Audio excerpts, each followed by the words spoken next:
महाराज जी के आज के विशेषांक में रक्षासूत्र परिवार के सभी सदस्यों का हार्दिक स्वागत है। बाबा जी के भक्तों को राम राम। आकाश में तैरते बादल, हरी भरी सुरम्भ घाटी, तभी वे देखकर चौंक गई। उनका मित्र भगवान दास अपने उन गुरु के चरणों में दंडवत प्रणाम कर भाव विहल होकर रो रहा था। वे कम्बल ओढ़े गुरुजी मित्र की पीठ थपथपा रहे थे। ऐसा देख प्रोफेसर रिचर्ड एल्पर्ट कुछ भ्रमित से हो गई। असहज भाव से मनी मन सोचने लगे, मैं तो उनके पैर नहीं छूने वाला हूँ। मैं क्यों छूऊं? मुझे ऐसा करने की क्या ज़रूरत है? फिर भी कम्बल ओढ़े वे गुरुजी उनकी ओर देखकर कभी कभी आंखें झपका देते। ऐसा देखकर जाने क्यों प्रोफेसर रिचर्ड और भी असहज होने लगे थे।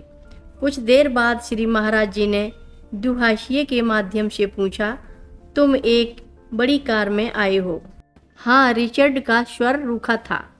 श्री महाराज जी ने पूछा, क्या उसे तुम मुझे दोगे? इस प्रश्न से प्रोफेसर रिचर्ड चिढ़ से गए। तब तक दंडवत लेटे हुए समर्पित मित्र भगवान दास बोल उठे, महाराज जी, आप चाहते हैं तो ये गाड़ी ले लीजिए, आपकी ही है।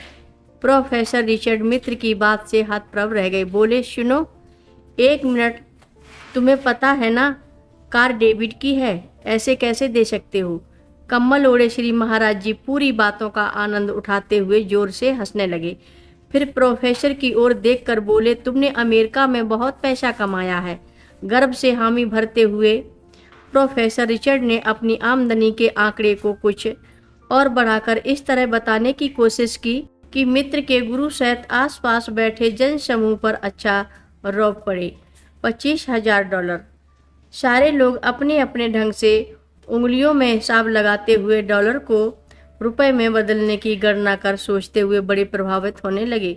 पर सर्वज्ञ महाप्रभु फिर हंसकर बोले, क्या तुम मेरे लिए वैसी ही कार खरीद दोगी? प्रोफेसर एल्फर्ड मन ही मन सोचने लगे, वाह, जान न पहचान, मैं तेरा मेहमान। $7,000 की गाड़ी चाहिए? फिर भी उदासीनता से कह दिया, हम ठीक हैं। अंतर्यामी प्रभु के लिए यह वार्तालाप ऐसा ही था जैसे सब कुछ जानते हुए माँ कभी कभी छोटे बच्चे के साथ खेल खेल में विनोदवश अजीबोगरीब सवाल करने लगती है और जवाब सुनकर स्वयं भी हंसने लगती है। आनंद विभोर श्री महाराज जी का व्यवहार भी ऐसा ही था। वे लीला रचते हुए आनंदित हो रहे थे। अब उन्हें उनके खाने की फिक्र होने लगी। उन्होंने भक्तों से कहा, जाओ अब इन्हें भोजन करा दो। वे भोजन करने चले गए। अजीब लीला है महाराज जी की, जिस पर कृपा करनी हो उसके शब्दों से परे उसके मन की पवित्रता व सच्चाई से प्रभावित हो प्रसन्न हो उठते हैं। कुछ समय पश्चात वे पुनः श्री महाराज जी के पास आ गए। प्रेम से इशारा करते हुए बोले, आओ यहाँ आकर बैठो। प्रोफेसर रिचर्ड सामने आकर बैठ गए। श्री महाराज जी उनकी आंखों की गहराई में झांकते हुए बोले, कल रात जब तुमने आकाश की ओर तारों को देखा था तो अपनी माँ के बारे में सोच रहे थे ना? प्रोफेसर रिचर्ड एल्पर्ट चौंक गई।